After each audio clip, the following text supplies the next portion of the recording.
All right, we're back live. Brian, take it away. All righty. Next, we have Casey Ellis. He's the chairman, founder, and CTO of BugCrowd. And today's going to be talking about an introduction to Disclose.io and the current state of hacker safety. Casey, take it away. Thank you, Brian. Good afternoon, good morning, good evening, good day, good whatever it might be for you. I'm coming to you from Sydney, Australia. It's about 7 a.m. right now, so it's definitely good morning on my side, but great to be chatting with you all. And huge thanks to the Red Team Village and to the Hack Not Crime crew for putting this on. Just watching the lineup come together, see all the talks so far. This is a subject that I'm just absolutely passionate about.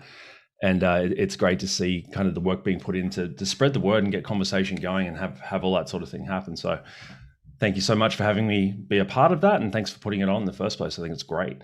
My name is Casey. We've covered that off, some of the details here. I've got the hack persona and the hustle persona. I actually grew up doing security on a technical basis on the offensive side, and then moved across into entrepreneurship and business. Eventually became the founder of BugCrowd, and the rest is sort of history, I think, to some degree. There, we actually pioneered the crowdsourced security as a service model. So we didn't invent vulnerability disclosure and bug bounty, but we're kind of the first to come out with this idea of putting a platform in the middle to make it all work. So that's really the lens of a lot of what I'm going to talk about. This is not a BugCrowd talk per se.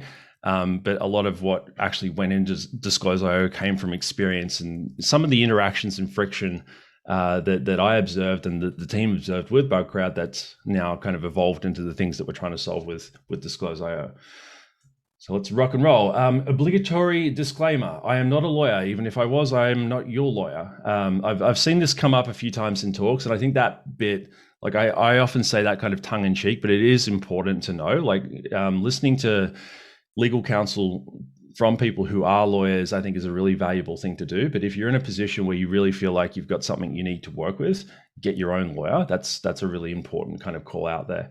I play a lawyer on TV sometimes, so like let's just roll with that. If in doubt, get legal help.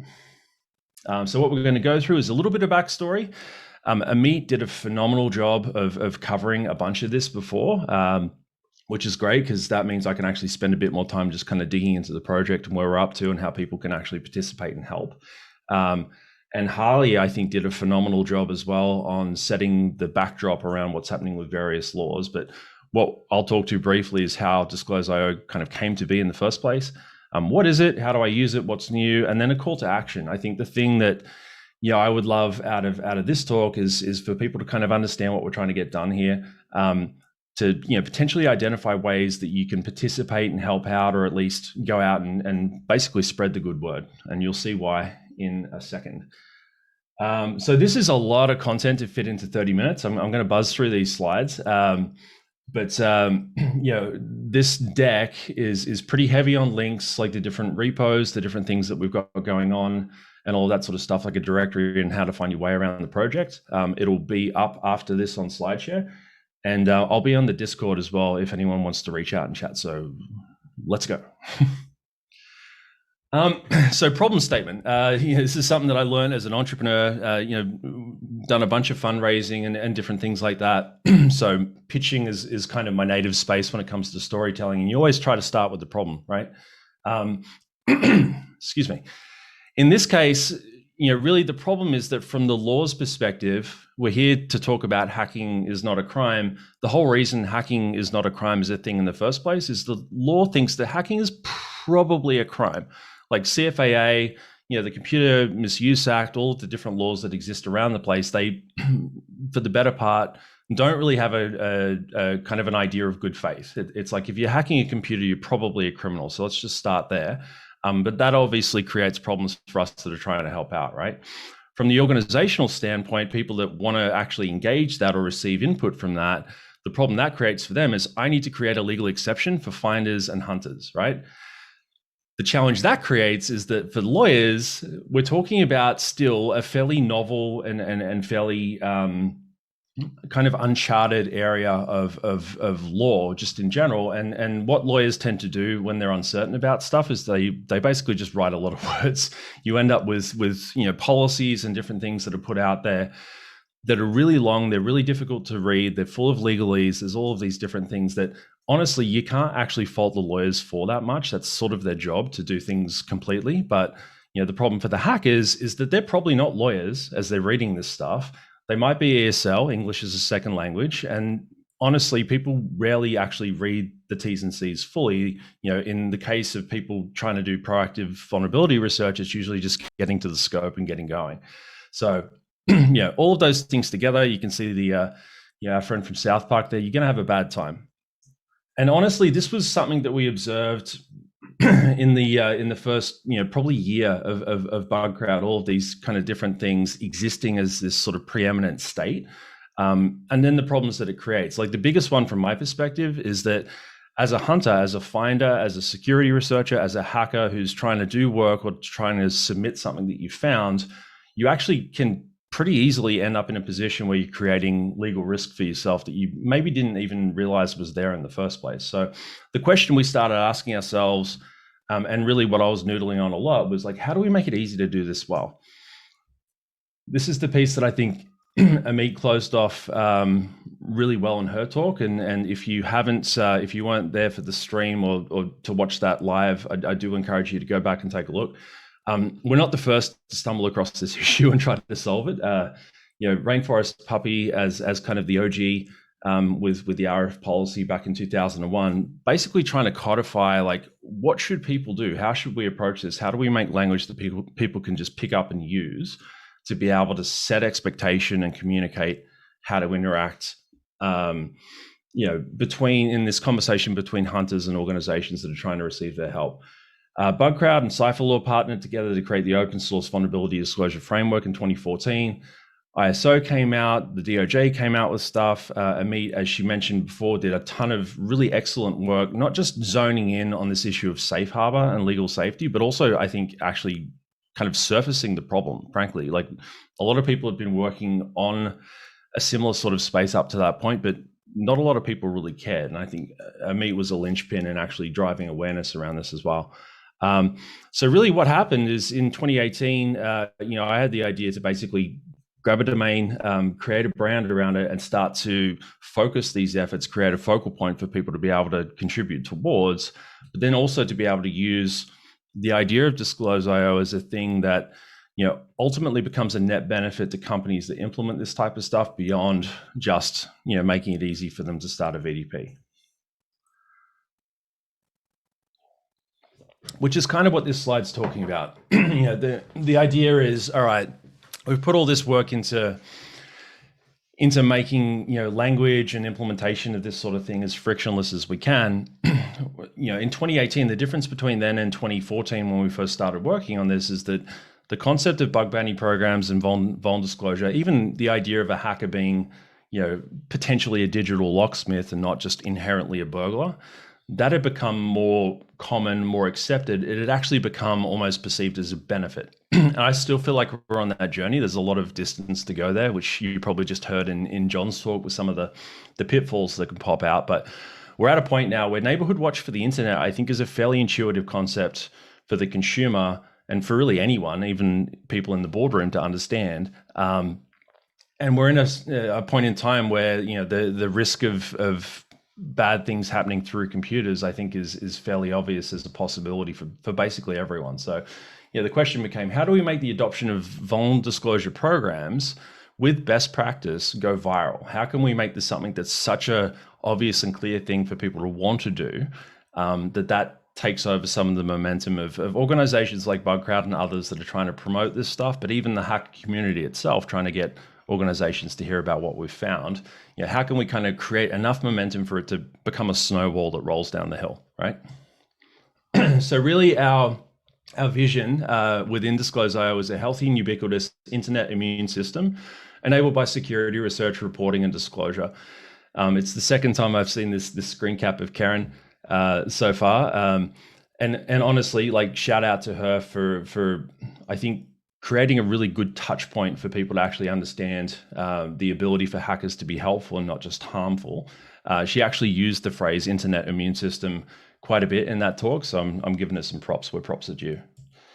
So our mission really is to standardize and promote Neighborhood Watch for the internet. The standardization part is important in terms of setting precedent and reducing friction. The promotion part is important for people to actually become aware of the fact that this is a thing they should do in the first place.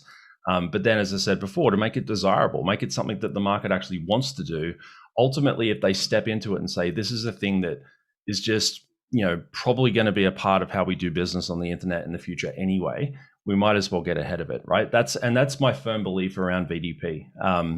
This idea that, between now and the heat death of the universe, anyone who runs, any kind of IT infrastructure whatsoever is going to have to deal with someone like John or someone else in the researcher community who's found a problem with their stuff. That's a physics issue. It's not really as much an issue of choice, I think, for vendors and people running organizations anymore. And that's becoming more clearly true as more of this type of thing happens. So how do we make that easier? How do we, get ahead of that, like snowball the thing down the hill? But then from the standardization perspective, like help people do it well, help people actually, put legal protections in place and all of the different things that are needed to make this successful. So really the end game is a virtuous cycle. Like what I'd love to see is for the Disclose.io seal to become almost like the green padlock. And I use that analogy deliberately because the green padlock is in the process now of going away. I would love to see that happen, for it to get to the point where, we go through this phase where, folks are looking for this type of thing to feel safe on the internet, but then all of a sudden it becomes so standard and so normalized that we don't really need it anymore. We're a long way from that right now, which is a part of the reason for the initiative in the first place. But that's kind of where I'd see it heading, and where I'd like to get it to. And I think it's a pretty easy kind of vision to kind of glom onto. For folks that ask me the question, like, what is this all about? What are you doing? Which part of this is most important? Like, this is what I try to bring them back to, because it really, I think, captures the essence of what we're trying to get done. So what is Disclose.io? Really, it's a collection of open, it started off kind of as that timeline suggested before, as this collection of open source projects, which consolidated into this initiative, this movement. We're now in the process of filing for a 501c3. Like there's literally, lawyers talking to each other and paperwork flying back and forth as I'm speaking to y'all right now, which is great.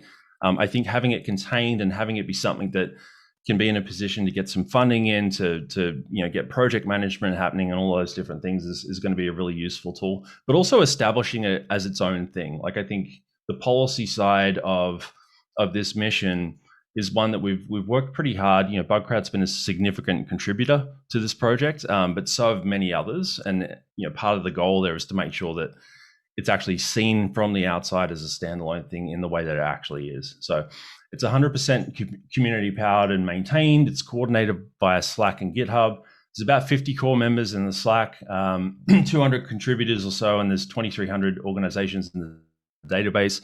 The screen cap here is a bunch of people that have contributed. Some of the faces and names you'd recognize from this conference. We get to hang out. What I love almost the most, frankly, about this project is that it just brings me around some of the most intelligent, thoughtful, passionate people in this space, because this is really an enabler and a precursor to a lot of the other stuff that goes on in security research and cybersecurity. So that's who we are. What is it? What do we do, or what have we put together? Really, there's kind of 5 core pillars to it. 3 of them I'm going to speak to today. The other 2 we can talk about offline, or you can follow some links and check it out for yourself. It's the terms, it's the list, it's the seal, it's the community, and there's basically this kind of almost magnet for innovation, I think, in a sense, around how to improve vulnerability disclosure that the project's created. So there's this sort of list of other useful stuff that we're putting together that doesn't necessarily fit into those first 4 categories. I told you I was going to power through this. There's a lot of slides, but hopefully y'all are tracking. So to begin with the terms, after I have a sip of water here, the whole thing, as I said before, is up on GitHub, and people can contribute and consume it in that sort of way. The idea behind the terms, this is really kind of where it all started. It's the boilerplate vulnerability disclosure policy templates. They're created and contributed to by lawyers, program owners, and policymakers. And the thing I think that's most important, which goes to my whole lawyers get verbose when they're nervous comment earlier, is that it's structured to balance legal completeness, brevity, and readability. So the idea is like, how can someone as a hunter who doesn't actually, necessarily even understand security reporting, let alone law or, potentially English, how can they have a reasonable chance of being able to read through this stuff and get what's going on? Like, how do we solve that problem?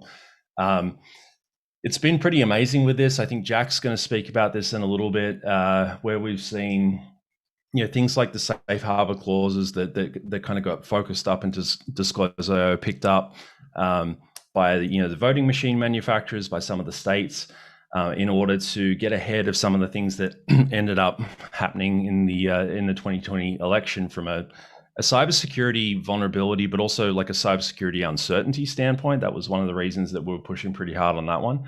And it was a part of it didn't necessarily solve the problem, but I like to think it helped. And that actually drove adoption of those sorts of clauses into that solution. It's come up in a whole bunch of other places as well. Check the list out. You'll see the programs that are up there with full safe harbor, more often than not, actually have disclose.io language in their briefs, which is pretty neat. And you can see some of the organizations that people work for that have actually contributed to this project. So another little disclaimer there, these aren't endorsements by those organizations of the project. I want to be clear about that. But this is the kind of, the kind of individual, the kind of contributor that we're in a position at this point to see actually contributing to this stuff. They've got that kind of context that you would get from organizations like these ones. So how do you use it? For finders, what the terms do is they provide an easy reference, an easy kind of thing to point to encourage organizations to start a VDP or to adopt safe harbor if they don't already have it. So if you're talking to an organization, some of the stuff that John just talked about around difficulties when you found something, but there isn't a proactive thing established within an organization to receive that information or to even set a policy around where expectations should sit. If that's not there, you can point them to this and it gives them a really easy starting point. So I think that's a pretty useful tool for finders and hackers. It's recognizable and clearly, I'm kind of laboring this point now, but it can be understood. That's the goal. And safe harbor honestly amounts to less chilling effect. The whole idea of, the potential threat of legal repercussions, stymieing security research, or even if something's found incidentally, security reporting, like that's something that we want to just eliminate. And I think that's a good thing. For organizations, it's simple. It makes it easy. This is an otherwise foreign piece of policy creation. So what we're trying to do is to make it more familiar and get people moving, right? It's de-risked by the fact that it's open source and there's consensus around the output. You can actually see that in the repo, the folk that have come in and contributed to it. That makes people that are creating this policy more comfortable with adopting what we've said, because it's not just, Casey the Bush lawyer or other people working on their own variations of this. It's actually a team effort. It's useful for copy pasting or as a foundation, right? So let's move on. The list is another piece. So really what this is a community powered vendor agnostic directory of all known VDPs and bug bounty programs, right? The goal of this is to be able to, basically create a focus point where people can update stuff. They can, as a finder, you can do a pull request and basically, add information that you've discovered around a particular program. Or if you're a vendor and you feel like your information's out of date or people don't know, you can go and update that as well, right?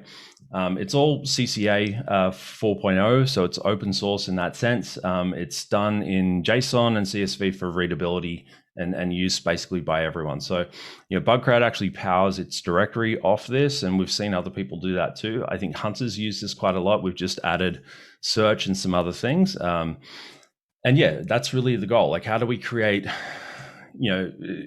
this idea of, for finders, the ability for them to find the right contacts for an organization. The search that we've just added, thank you to Andrew who put that together and contributed it.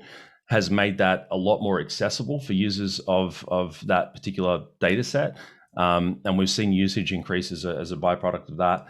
What it does for finders as well is it helps them feel, it helps them make safe decisions. It's not so much about feeling safe. How do you decide whether the security research that you want to do is safe or not?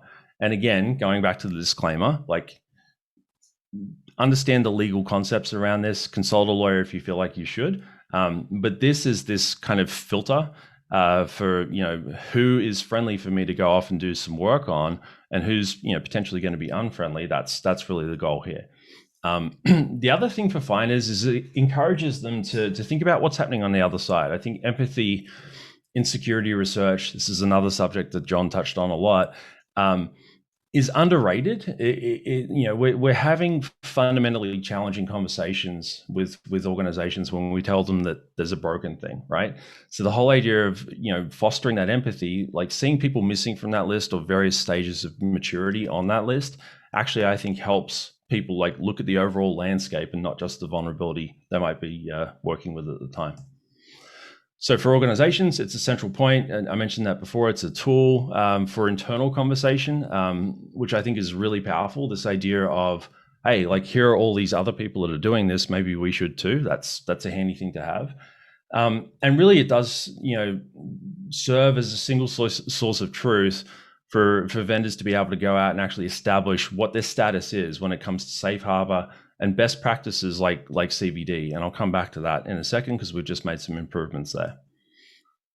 All right, so now there's the seal. So Amit covered some of this off, so I'll just glance across this. But basically, the core concepts within the Disclosure Safe Harbor language is this idea of permission to hack, which we refer to as full safe harbor, and then permission to, or not permission, more a sense of safety around reporting in the first place, which we refer to as partial. So for an organization to go out and say, okay, we're not going to pursue legal action if you stay within these definitions that we have of what constitutes good faith versus bad faith, you can report to us and feel like you're not going to, get a call from lawyers or get your door kicked in or any of that other stuff. That's the starting point. What's even, I think, more powerful for an organization to do is to actually engage what we call full safe harbor, which is the idea of basically going out and declaring that, again, under those same definitions of good faith, you now, as a security researcher, are authorized in light of things like the CFAA, like anti-hacking laws, and there's lots of other ones around the world, but that's the kind of the granddaddy of them that folk talk about. And probably most relevant to this audience as well.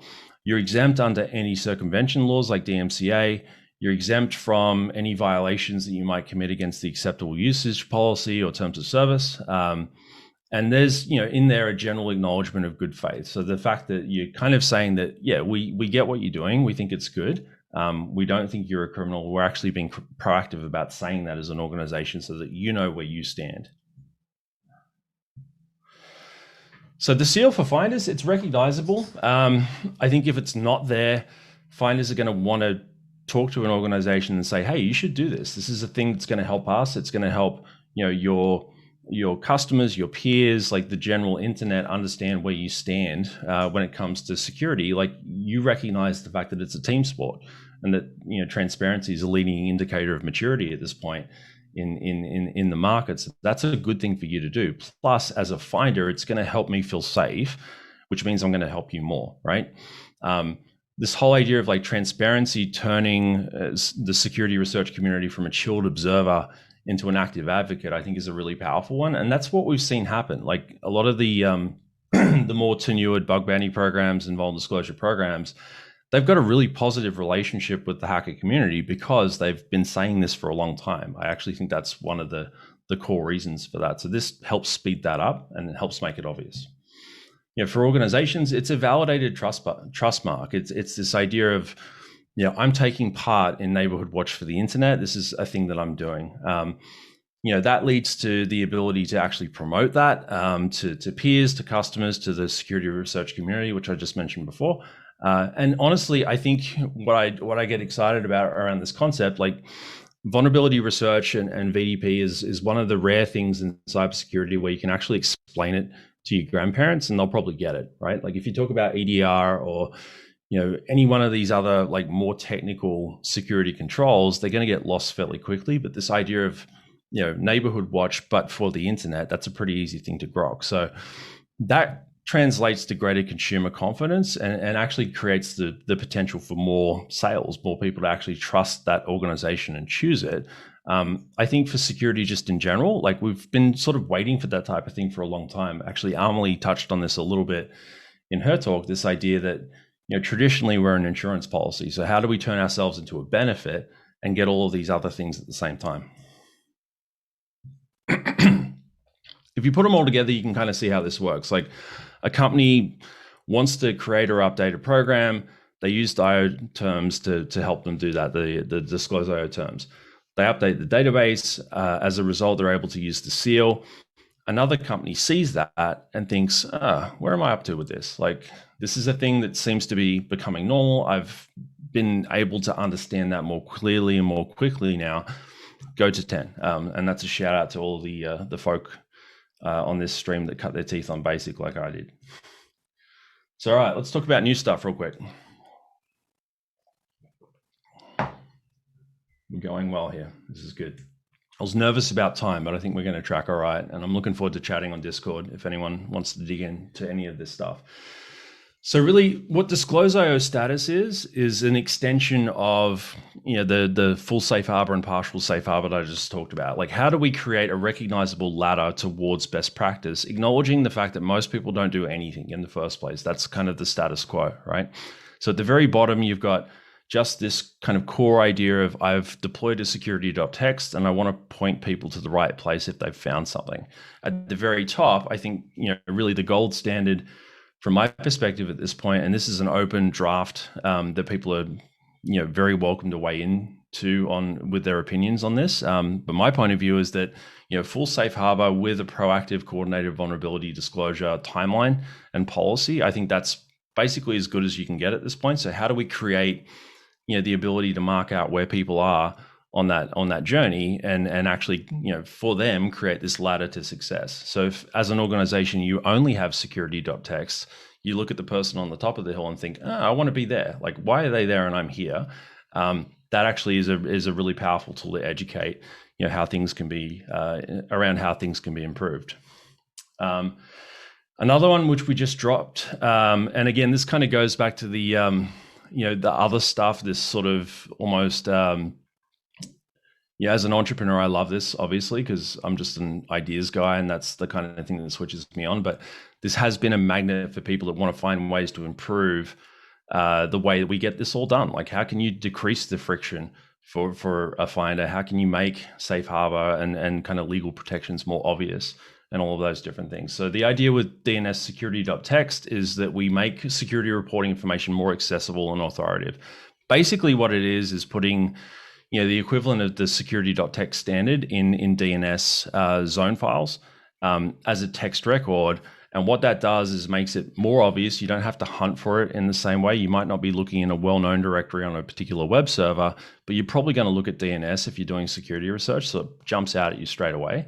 The other thing is that text files and DNS is broadly considered as this kind of authoritative statement on behalf of the company. So if it's pointing to a policy, you can look at that policy and feel more confident that it's legit. So that's the idea there. And this got a shout out before as well. I think when people find something and they need help or they need, they're concerned, there's fear involved potentially in reporting an issue, or they just can't find the right person. There's a handful of people, of which I'm one, not a handful, a couple of dozen of people that almost invariably get the phone call when folk are in that position. And I think that's awesome. But what I'd love to do is to be able to share that load out and actually make that process more sustainable. So we've created a community, and really the core focus of that is that if you're in a position where you've got questions around how to do it properly, how to get in touch, like needing help, getting in touch with the right person, any of that sort of stuff, you can basically go on there. There's volunteers like John, myself, Randy, others, who will basically support you in trying to get your information to the right place and guiding you along the way. Like, this is an inherently sketchy thing, I think, for finders to do for the first time, as well as on the recipient side. Now, I mentioned before this idea of having a problem being pointed out as this kind of confronting experience. I think it is just as scary for the people that are finding things and trying to get them to the right place. So the whole idea is like, how do we bring a community around that and actually support it and help it, roll forward with less friction and ideally less like rough edges, less of the kind of misunderstandings that you hear about a lot. All right, so if you're still with me, awesome, great. We as I said, plowed through a ton of stuff, and I'm just about to finish up here. But look, really what we're looking for and what I would love to see, I think what everyone who works on the project would love to see is for more involvement. If you want to look at the front end of it, the database link is there. The community, which I just mentioned, you can join at community.disclose.io. If you're in a position where you can start a VDP, or if you've got one that doesn't have these kind of legal provisions that protect researchers in its language, and you're looking for help in actually moving that forward, go check out the terms because they will help you. And from just a general project standpoint, we're always looking for folk to help out and pitch in from a coding or design or legal standpoint. If you're interested in that sort of thing, hit me up or hit us up rather, because this is a shared mailbox at hello@disclose.io or via Twitter. And that is the end of that. Awesome. Thank you so much, Casey. Thank you for supporting the Red Team Village and Hacking It's Not a Crime. Amazing presentation. And again, call to action to everybody. Please take a moment and visit the resources that Casey just mentioned right now. And if you have any questions for Casey, he's going to be hanging around in Discord. All the information is in the bottom of the screen. So once again, Casey, thank you again for your time today. We're going to go on a brief break. And then the next presenter will be here in the next few seconds, actually. So we'll be back.